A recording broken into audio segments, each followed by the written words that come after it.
Bismillahirrahmanirrahim. Assalamualaikum warahmatullahi wabarakatuh. Alhamdulillahilladzi arsala rasulahu bil huda wa dinil haqqi liyudhhirahu 'alal dini kullih. Wa kafaa billahi shahidan. Asyhadu an la ilaha illallah wa asyhadu anna Muhammadar Rasulullah. Allahumma salli sallim wa barik ala sayyidina Muhammadin wa ala alihi wa ashabihi ajma'in. Rabbi zidni ilman, Allahumma anfa'ni bima 'allamtani wa 'allimni ma yanfa'uni warzuqni ilma yanfa'uni. Amma ba'd.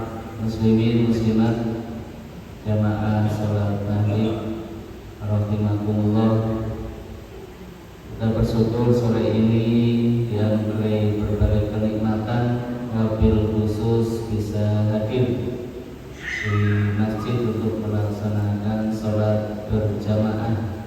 Insyaallah dilanjutkan dengan kajian. Mudah-mudahan apa yang kita laksanakan mendapatkan ridho dari Allah Subhanahu wa Ta'ala. Masih melanjutkan tentang pembahasan yang lalu, zon kepada Allah Subhanahu wa Ta'ala. Insyaallah selesai sore ini ya. Zon, berprasangka buruk terhadap Allah Subhanahu wa Ta'ala. Qala Allah Ta'ala, a'udzu billahi minasyaitonir rajim. Wa yu'adzibal munafiqina wal munafiqati wal musyrikina wal musyrikati dzannina billahi dzannas saw. Alaihim da'itus sawi wa ghadiballahu 'alaihim wa la'anahum wa 'adalahum jahannam wa sa'at masira. Kemarin sudah sedikit kupas pada pertemuan sebelumnya. Allah Subhanahu wa Ta'ala akan menyiksa orang munafik laki-laki dan munafik perempuan, musyrik laki-laki dan musyrik perempuan yang berprasangka buruk terhadap Allah. Bagi mereka da'ilatus saw akan dipergilirkan juga keburukan atau siksa, dan Allah murka kepada mereka, Allah melaknat kepada mereka, dan Allah menyediakan kepada mereka jahanam, neraka jahanam. Allah sudah menyediakan bagi mereka neraka jahanam. Saat masiro, jahanam itu adalah tempat yang paling buruk. Az-zalina billahi annahu la yasrukallahu 'alal imani bilal andai. Yang dinamakan berprasangka buruk kepada Allah melalui ayat ini adalah bahwasanya Allah tidak akan menolong Nabi Muhammad Sallallahu Alaihi Wasallam, dan Allah tidak akan menolong ahlul iman, orang-orang yang beriman. Jadi keliru kalau ada pemikiran Rasul dan para sahabatnya saat itu atau umat Islam saat ini tidak akan mendapatkan pertolongan dari Allah ala a'dai, daripada musuh-musuh kamu. Maksudnya Allah akan selalu menolong Rasul, para sahabatnya, dan umat Islam atas musuh-musuh kita semuanya. Itu janji Allah. Wala yasrahu kalimatu fayaj'alal ulya ala kalimatil kafirin nabi. Zon yang kedua, bahwa mereka itu berprasangka tidak akan nampak kalimat-kalimat Allah, tidak akan ditampakkan, dikuatkan, dimenangkan kalimat Allah. Padahal Allah akan menjadikan kalimatul ulya, kalimatnya kan paling atas. Maksudnya ayat-ayat Allah itu selalu di atas seluruh perkataan daripada manusia. Karena Al-Quran hadis itu adalah firman Allah. Itu pasti Allah akan menjadikannya ulya ala kalimatul kafirin nabi, dibandingkan dengan kalimat-kalimat orang kafir. Tetapi mereka berprasangka begitu. Bertarikan manzaluhum ala tadawrallahu fi al-mawdu'.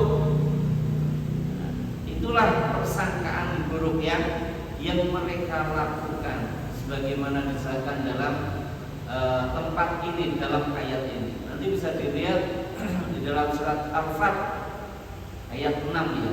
Kemudian benar, nanti dilihat di sana. Ya qul ta'ala alal munafiqina wal munafiqati wal musyrikati yazunnu hadza zan da'irat as-saw. Apa maksudnya?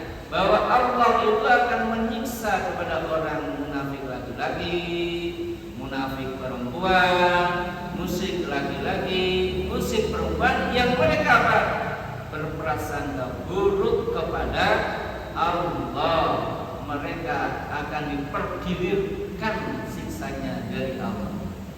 Yani dairatul adzabi tadulu alaihim bi. Mereka yang berprasangka kepada Allah Subhanahu wa taala juga akan dipergilirkan nanti siksanya. Kalau hari ini belum dapat, nanti besok akan dapat. Kalau besok belum dapat, maka lusa bisa dapat. Minggu ini nggak dapat, bisa jadi minggu depan dan seterusnya. Tahun ini nggak dapat, bisa jadi tahun depan. Hidup di dunia belum dapat, bisa jadi nanti di akhirat dikumpulkan jadi satu.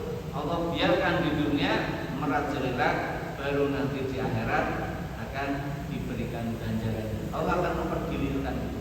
Jadi tidak usah khawatir bahwa orang-orang yang zon kepada Allah Subhanahu wa taala bahwa kita tidak akan mendapatkan pertolongan, kita tidak akan mengalami kemenangan, kejayaan, mereka nanti akan mendapatkan keburukan karena perbuatan mereka sendiri. Wajiballahu alaihim wa la'anahum, yakni wa nalahumullahu bi ghadabin minhu wa la'anahum. Allah akan menimpakan kepada mereka ghadab. Ghadab itu artinya murka. Wa la'anahum, dan Allah akan melaknat kepada mereka. Marah dan melaknatnya. Yaqul ab'adahum fa'aksahum min rahmatihi. Maksudnya apa? Maksudnya Allah itu murka, Allah itu melaknat mereka. Tafsir ini menjelaskan wa ab'adahum, menjauhkan mereka. Fa'aksahum, aqsa juga sama, sangat jauh. Maka ada yang namanya Masjid Al-Aqsa ya, itu masjid yang jauh. Jauh maksudnya gimana? Jauh jarak waktu setelah Baitullah, setelah Masjidil Haram, setelah Ka'bah rentangnya jauh sekali. Baru ada Masjid Al-Aqsa dalam sejarah. Wallahu a'lam. Maksudnya adalah mereka jauh sekali dari rahmat Allah. Ini yang dimaksud dengan ghadab dan laknat. Kalau Allah murka, kalau Allah melaknat mereka, berarti apa? Mereka jauh dari rahmat Allah Subhanahu wa taala. Apa itu rahmat? Di sini nggak dijelaskan rahmat, tapi dalam kitab lain dijelaskan yang dinamakan rahmat itu adalah al-khair was-sa'adah fid dunya wal akhirah. Itu yang namanya rahmat. Al-khair artinya kebaikan. Kalau orang dijauhkan, kalau orang dilaknat oleh Allah Subhanahu wa taala, berarti dia dijauhkan dari segala kebaikan. Isinya Hidupnya berarti keburukan, ucapannya buruk, perbuatannya buruk, pemikirannya buruk, zonnya buruk. Itu namanya tidak mendapatkan rahmat, dimurkai oleh Allah, kemudian dighadab, laknat oleh Allah Subhanahu wa taala. Jadi al-khair was-sa'adah, orang yang dimurkai dan orang yang dilaknat oleh Allah tidak akan mendapatkan as-sa'adah, apa? Kebahagiaan di dunia atau akhirat. Di dunia waktu sampai ke akhirat tidak mendapatkan kebahagiaan, yakin itu. Kalau toh dia bahagia, senang, itu sifatnya hanya sementara saja, tidak mendapatkan hakikat sebuah kebahagiaan, tidak mendapatkan hakikat as-sa'adah, mendapatkan kebahagiaan. Di dunia tidak dapat bahagia, apalagi di akhirat. Di dunia dimarahi oleh Allah, di dunia kemudian dilaknat oleh Allah, dijauhkan dari as-sa'adah, enggak bahagia. Walaupun kita tidak merasakan ya, walaupun kita tidak pernah jadi orang kafir ya, enggak pernah berasal kepada Allah, tapi Allah menginformasikan bahwa mereka itu tidak akan mendapatkan kebahagiaan. Meskipun hartanya melimpah, meskipun kekuasaannya sangat besar, meskipun pengikutnya sangat besar, meskipun itu yang secara zahir apa? Menunjukkan betapa besar yang dia miliki. Tapi kalau dia zon kepada Allah, udah dia zon kepada Allah, maka Allah akan ghadab dan Allah akan melaknatnya. Na'udzubillah min dzalik. Kalau di dunia jauh dari kebahagiaan, maka apalagi di akhirat tidak mungkin.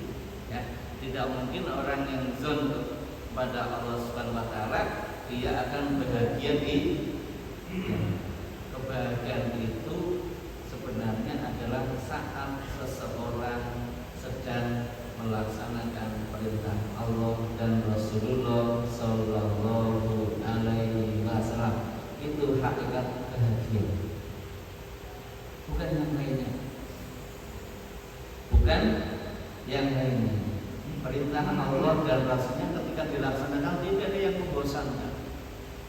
Kita bandingkan dengan kebahagiaan saat misalkan makan ya, makan terus bahagia, minum yang enak terus bahagia enggak? Pergi ke tempat wisata yang sangat indah, sekali dua kali selesai, ingin ganti, ya enggak?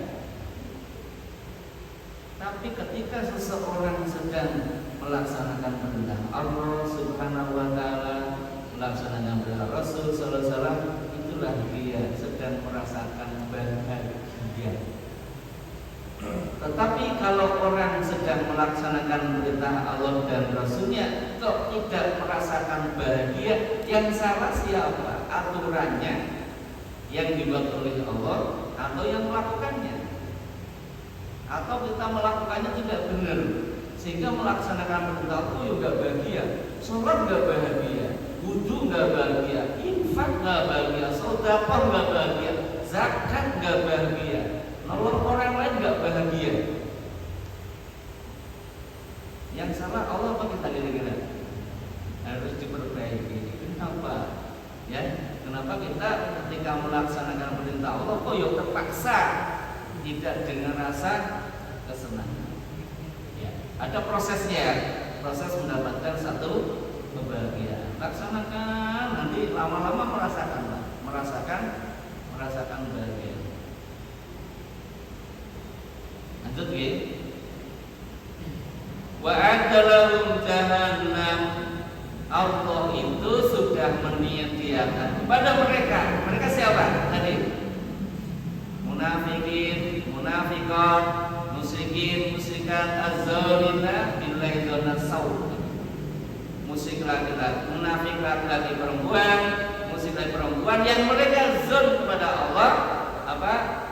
Wa'ada lahum jahannam. Allah sudah menyediakan bagi mereka neraka jahanam. Kalau Allah sudah menyediakan, berarti sudah ada belum neraka jahanam? Sudah ada. Di mana kira-kira saudara neraka jahanam? Kalau sudah ada, di mana dia berada? Saya tidak. Ibu tahu nggak ada neraka apa sekarang, Bu? Betul. Tapi percaya. Orang mukmin itu percaya gaib ya. Maka di dalam surat Al-Baqarah awal ya, alladzina yu'minuna bil ghaibi. Tuh, syarat pertama itu percaya dengan yang gaib. Nah, yang gaib itu ada dan kita harus percaya. Yang percaya dengan gaib adalah orang-orang yang bertakwa, yang menjadikan Al-Quran sebagai hudan, sebagai petunjuknya. Kalau tidak jadikan Al-Quran pedomannya, nggak mungkin dia akan mendapatkan petunjuk. Nggak mungkin jadi orang yang bertakwa, nggak mungkin akan percaya dengan yang gaib. Nggak kelihatan kok. Yang kelihatan yang fisik ya. Padahal yang fisik nanti akan hilang, akan semuanya. Allah sudah menyediakan kepada mereka jahanam. Wa'ada lahum jahannam yaslawnaha yaumal qiyamah. Allah telah menyediakan kepada mereka neraka jahanam dan mereka akan memasukinya pada hari kiamat. Tafsirnya adalah yaslawnaha yaumal qiyamah. Mereka bersama-sama, yaslawnaha kan bagi orang banyak. Mereka bersama-sama akan memasuki neraka jahanam pada hari kiamat, masuk dalam jumlah yang sangat banyak.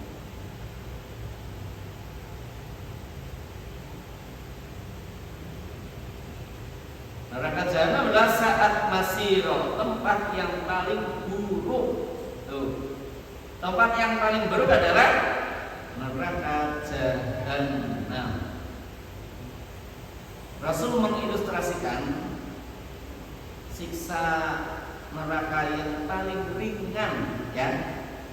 Siksa neraka yang paling ringan bagaimana? Rasul pernah menggambarkan siksa yang paling ringan, yaitu orang yang berdiri di atas api, kemudian dari kepalanya mendidih hancur karena saking panasnya. Besi saja kena panas meleleh ya, itu meleleh. Apalagi kita manusia yang lemah itu. Ini aja kena korek api sudah panas ya. Ya Bu, Ibu kalau masak kecipratan minyak goreng sakit gak Bu?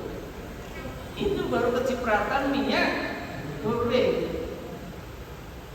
Ilustrasi dari Nabi itu orang berdiri di bara api meleleh. Kembali lagi. Kalau di dunia meleleh mati selesai ya.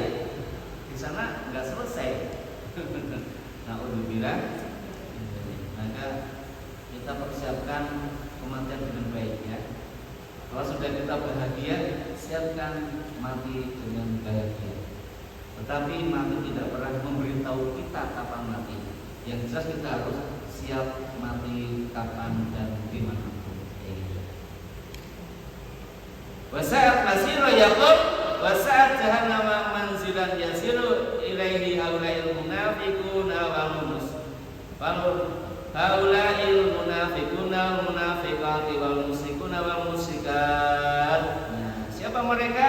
Adalah orang munafik laki-laki, munafik perempuan, musyrik laki-laki dan musyrik perempuan, mereka yang akan masuk ke dalam neraka. Maka kalau kita kan bukan munafik, kita bukan musyrik, maka insya Allah tidak tergolong masuk ke sana. Kalau tidak masuk ke sana berarti masuk ke mana? Ya hanya ada dua tempat, kalau nggak surga ya neraka. Orang yang beriman beramal saleh tempatnya ada di surga. Orang kafir, musyrik Munafik ada tempatnya di neraka, ada masing-masing. Di dunia punya kesempatan sama, waktunya sama, peluangnya sama. Silakan mau ambil yang mana. Orang yang beriman ambil jalan menuju ke surga. Orang kafir ambil jalan menuju ke neraka. Orang yang bimbang dia ikut ke sana kemari. Besok masuknya kemana coba? Kalau di dunia ikutnya ke sana kemari, ikutnya besok kira-kira di mana? Surga apa neraka?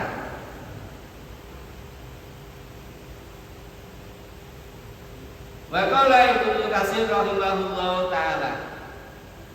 Imam Ibnu Katsir rahimahullahu taala menjelaskan wa yu'adzibul munafiqina wal munafiqati wal musyrikina wal musyrikati dzalina billahi dzanna sawu.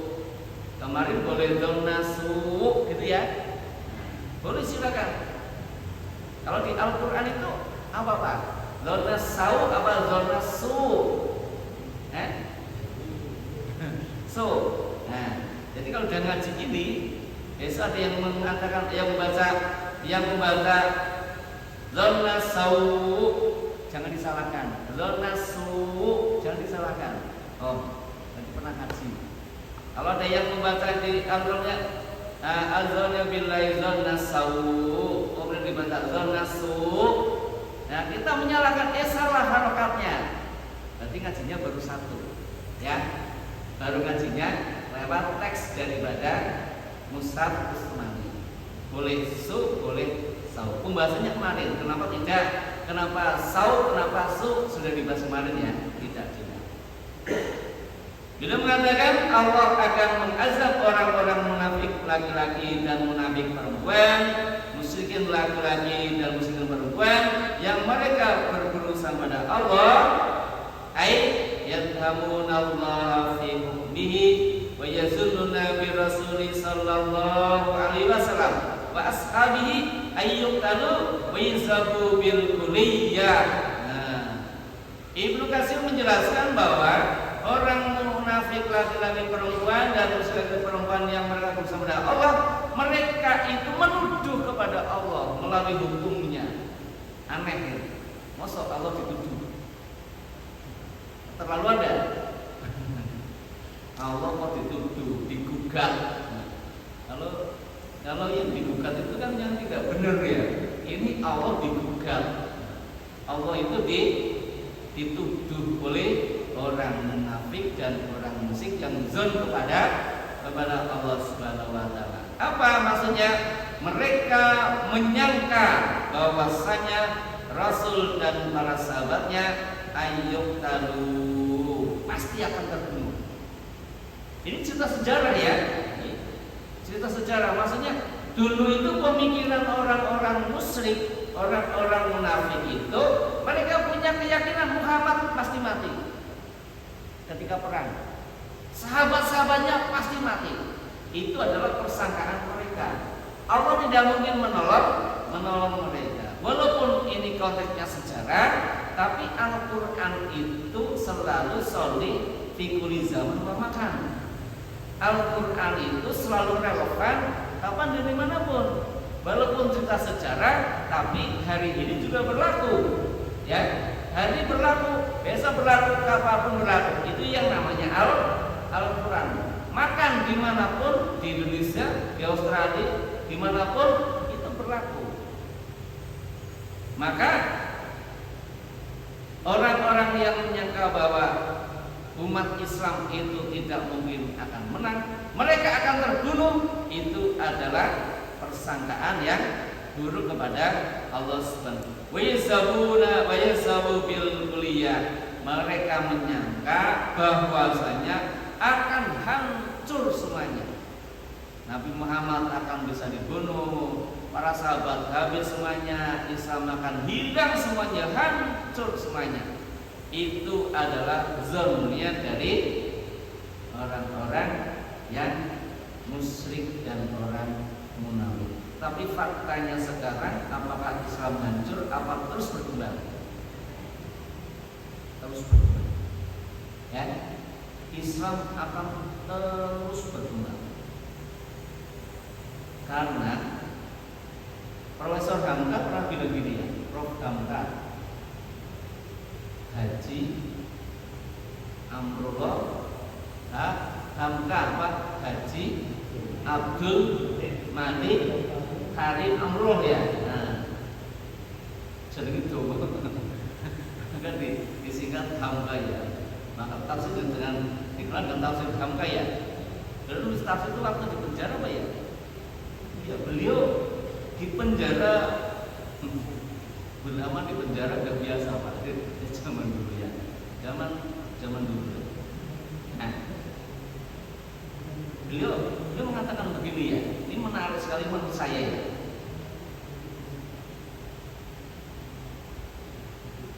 Dunia ini mengalami kerusakan dan mereka akan mencari aturan yang bisa membuat mereka hidupnya bahagia. Maka mereka akan menemukan satu sistem yang paling baik di antara sistem yang lain yang ada di dalam Islam.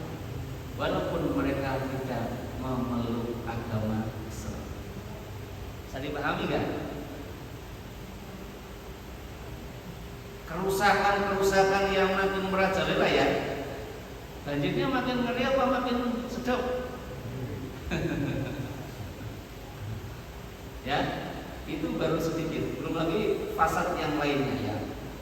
Itu nanti manusia akan mencari aturan bagaimana bisa hidupnya tenang lah.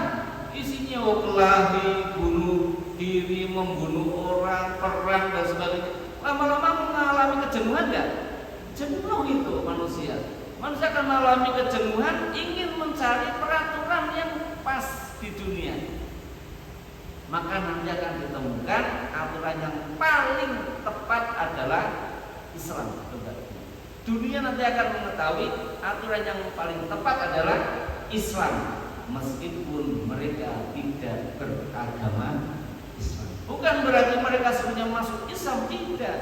Tapi mereka melaksanakan apa yang ada di dalam Al-Quran.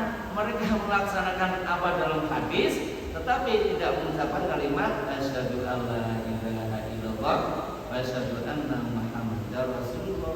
Mereka melaksanakan aturan itu. Ya. Nah, tapi kalau kita dilandasi dengan akidah dulu, baru melaksanakan. Mereka melaksanakan tanpa ada akidah, tapi itu sistem yang terbaik yang mereka akan laksanakan. Panjenengan percaya boleh tidak boleh Pak? Ini pendapat ya. Ini pendapat. Sama Muhammad Abdul dulu juga bilang begitu. Masa Jojo ya singkatnya. Ayub talu wa yasabu bil kuliah. Wa lihadza qala ta'ala alaihim dairatus sawu. Nah, kemudian mereka akan dipergilirkan karena mereka sudah berkeras kepada Rasul dan para sahabatnya.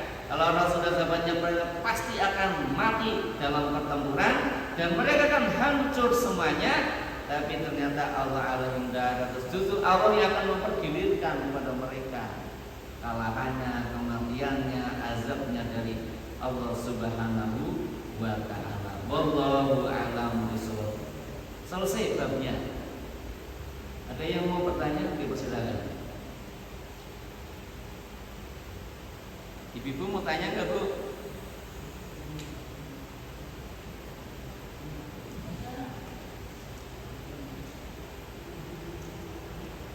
Kalau enggak mau ganti bab ini ya. Lanjut ganti bab. Beberapa pertemuan ya zona su itu panjang sekali ya. Banyak sekali zon-zon yang kita persangkakan kepada Allah Subhanahu wa ta'ala.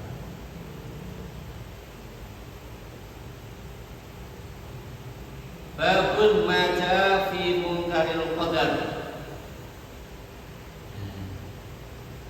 Ini kalau langsung dari judul bisa enggak? Bisa hubungan ya?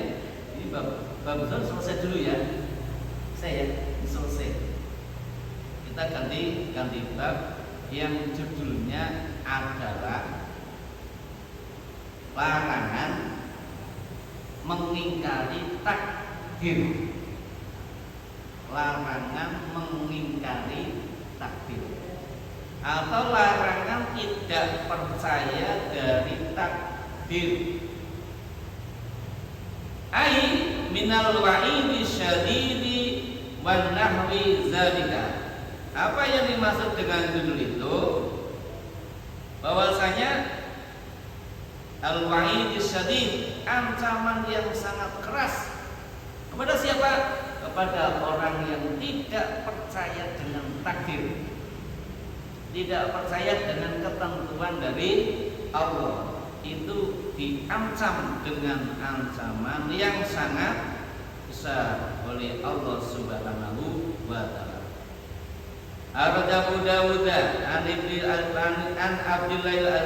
Abdul Aziz bin Abi Hazim an Abi bin Umar radhiyallahu anhu an Nabi sallallahu alaihi wasallam.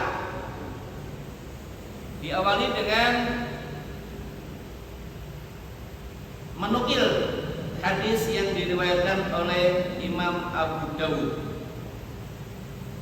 dari Abdul Aziz bin Abi Hatim dari bapaknya dari Ibnu Umar radhiyallahu anhu dari Nabi sallallahu alaihi wasallam, dari Nabi Muhammad sallallahu alaihi wasallam. Beliau mengatakan al-qadariyatu majusun hadhil ummah in maridu fala ta'uduhum wa in matu fala tashaduhum. Nabi sallallahu alaihi wasallam menjelaskan al-qadariyah,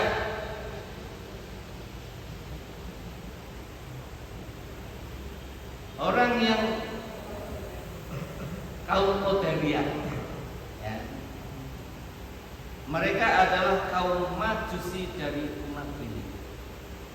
Maka apabila mereka sakit, tidak usah ditengok. Dan apabila mereka meninggal, tidak usah dipersaksikan. Jadi rahimakumullah, hadisnya sederhana ya. Hadisnya sederhana. Qadariyah itu orang atau satu paham yang lebih mengutamakan dengan kemampuan sendiri, tidak percaya dengan keputusan dari Allah. Saya kaya karena saya rajin bekerja, saya pintar karena saya belajar. Tidak ada urusan dengan Allah. Buktinya kalau saya tidak mau bekerja, saya gagal, apa saya jadi orang kaya? Logikanya memang masuk akal ya. Kalau kita di rumah saja nggak mau kerja, apa kira-kira jadi kaya nggak? Coba. Kalau menggunakan logika juga masuk akal, tapi kalau nanti menggunakan akidah tidak bisa. Qadariyah itu mengandalkan kemampuan sendiri, lepas dari takdir Allah Subhanahu wa taala. Anak pintar, rajin belajar enggak? Rajin belajar ya. Kalau dia nggak belajar, pintar enggak? Ya enggak lah. Ya enggak. Orang rajin bekerja bisa kaya enggak?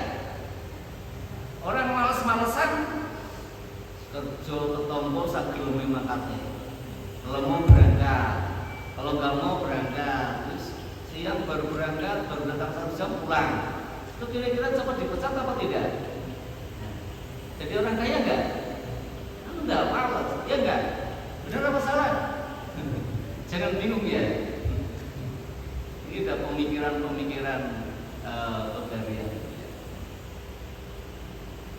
Maksudnya apa? Semuanya itu karena kehendak manusia. Enggak ada campur tangan dengan Tuhan. Saya makan, saya minum ya. Guru saya menggambarkan gini. Ini mau minum ya. Saya ambil minum, saya minum.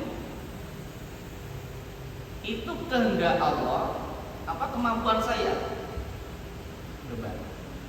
Saya ambil minum ini ya. Ini takdir dari Allah. Apa memang kemampuan saya. Kalau saya nggak ambil air, ya nggak mungkin saya minum.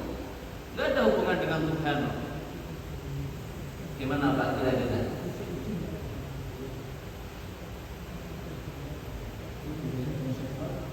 Bedanya dengan sekuler. Sekuler itu kan memisahkan antara urusan agama dengan urusan dunia. Tidak ada urusan kaitannya dengan akhirat. Udah bebas. Orang bebas melakukan sesuatu apapun. Yang mirip-mirip dikit lah Pak. Ada sekulerisme, ada apa lagi ya? Paham-paham yang lainnya ya. Nanti ada lagi Jabariyah. Ini lawannya Jabariyah, Jabariyah. Jabariyah itu punya keyakinan semuanya adalah ketentuan dari Allah. Saya minum ini karena Allah itu mentakdirkan saya minum. Enggak ada sedikit pun pengaruh dari saya. Jadi saya mau naruh di sini, di sana minum tidak. Itu enggak ada kaitan dengan kemampuan saya untuk mengambil, tidak. Itu semuanya sudah ditakdirkan oleh Allah. Memang kamu ditakdirkan untuk memindahkan minuman ke sana kemari. Ini Jabariyah. Semuanya takdir dari Allah. Kalau Qadariyah, enggak, ini kemampuan saya. Mau milih mana Pak?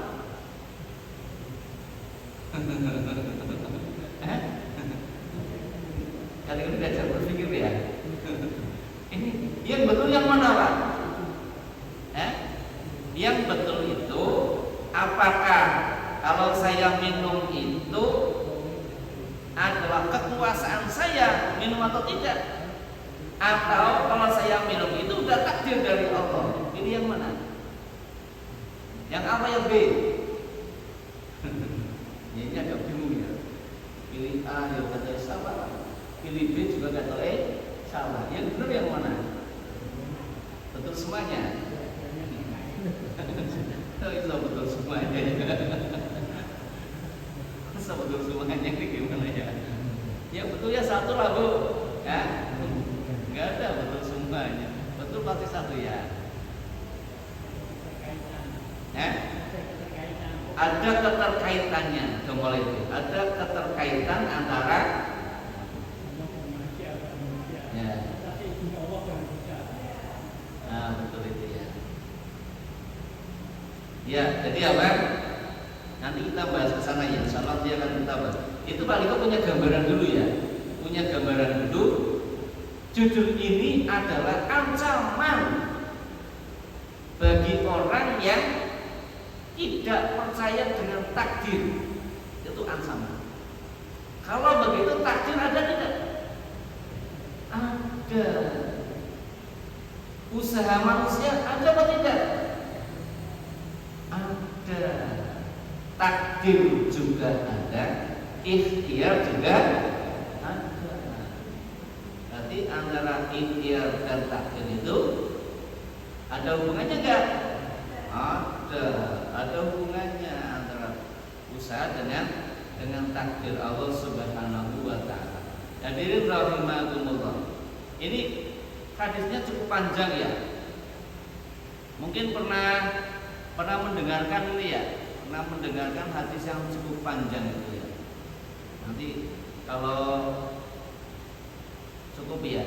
Haddatsani Umar bin Khattab radhiyallahu anhu qala bainama nahnu julus inda Rasulillah sallallahu alaihi wasallam ittala alaina rajulun syadidun biyadus syabun syadidun sawadu sya'b la yura alaihi athara saffar wa la yaqrabu minna ahadun hatta jalasa ila nabi sallallahu alaihi wasallam fa asnada rukbatayhi ila rukbatayhi wa wad'a fi ala fahuzahu wa qala ya Muhammad akhirni 'anil Islam. Ini baru sahabat putar ya. Hadisnya cukup panjang. Jadi diriwayatkan dari Umar bin Khattab radhiyallahu anhu. Beliau berkata, ketika kami sedang duduk-duduk bersama Rasul sallallahu alaihi wasallam, tiba-tiba ada yang nongol datang di hadapan kita seorang laki-laki yang bajunya kelihatan sangat putih, rambut kepalanya sangat hitam, tetapi tidak nampak dia bekas dari perjalanan jauh. Dan kami tidak mengetahui salah seorang dari kita itu siapa, kita nggak ada yang tahu. Tahu-tahu, gitu. Bahasanya kan di sini apa ya? Istola'a alena. Tiba-tiba muncul di sekitar kita. Ya, sedang kayak gini tahu ada orang di situ ya. Tahu-tahu di situ. Nah, sehingga Umar bin Khattab menjelaskan ketika kami sedang duduk bersama Rasulullah SAW, tahu-tahu nongol seorang laki-laki yang bajunya putih, kemudian rambut kepalanya hitam sekali, belum berubah apa ya? Kita nggak mengetahui kalau dia itu bekas perjalanan jauh. Kalau datang itu biasanya kan ada bau kecut, napasnya menggeruat ya, gitu ya. Itu udah ada kelihatan dia bekas perjalanan jauh. Tahu-tahu di situ, nggak tahu dari mana. Dan mereka nggak ada yang kenal. Sudah begitu, kemudian dia duduk di hadapan Nabi langsung. Tahu-tahu duduk, ya, di hadapan Nabi Sallam. Kemudian apa ini? Nah, kakinya ditempelkan.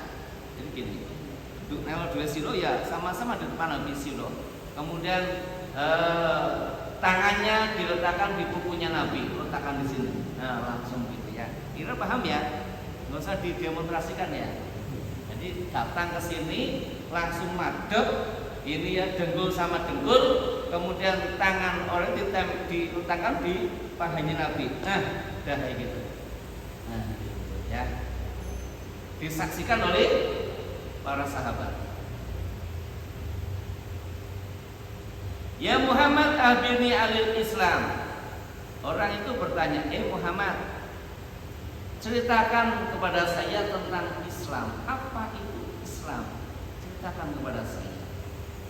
Qala Rasulullah sallallahu alaihi wasallam, Rasul bersabda, Al-Islamu antasyhada alla ilaha illallah wa anna Muhammadar Rasulullah wa tuqimas salata wa tu'tiyaz zakata wa tasuma ramadhana wa tuhijjal baita in istata'ta ilaihi sabila. Islam itu engkau mengucapkan syahadat asyhadu alla ilaha illallah wa asyhadu anna Muhammadar Rasulullah. Yang pertama. Yang kedua, wa tuqimas shalah, kau dirikan salat. Kalau kau Islam sudah ucapkan syahadat, ya udah dirikan salat. Wa tu'tiyaz zakat, kau tunaikan zakat. Kalau sudah ucapkan syahadat, sudah mau mendirikan sholat, tunaikan zakatmu. Berarti zakat itu bagian dari tandanya Islam. Kalau itu hilang, berarti sebagian hilang. Wa tasuma Ramadan, kau puasa pada bulan Ramadan. Wa tuhijjal baita in istata'ta ilaihi sabila.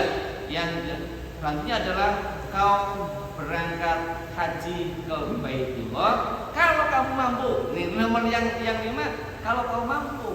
Kalau yang lainnya tidak. Ya. Ola sodakta, betul. Sudah bertanya, dijawab, kemudian orang ini bilang apa? Sodakta, betul. Kayaknya para sahabat kan, apa ya? Takon kau betul ya. Wajibna lahu yas'aluhu wa yusaddiquhu. Wah, kami itu heran. Ini yang cerita sahabat Umar bin Khattab ya.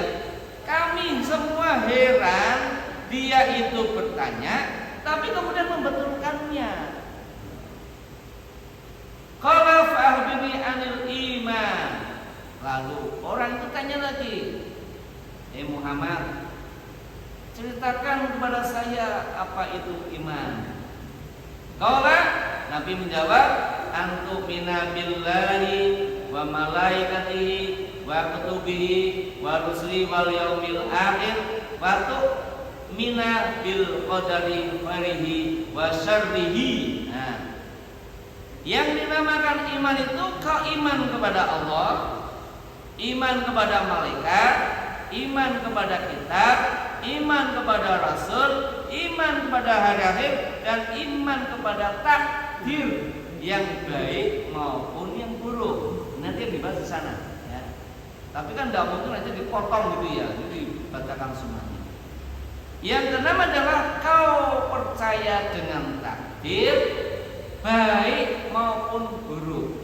Takdir yang baik harus dipercaya, diimani. Takdir yang buruk pun harus dipercaya. Jadi takdir ada dua jenis, yang baik, yang buruk. Yang buruk apa contohnya? Kemarin banjir, ini betul. Kemarin banjir itu takdir baik apa buruk? Buruk lah, rumah kita kebanjiran loh.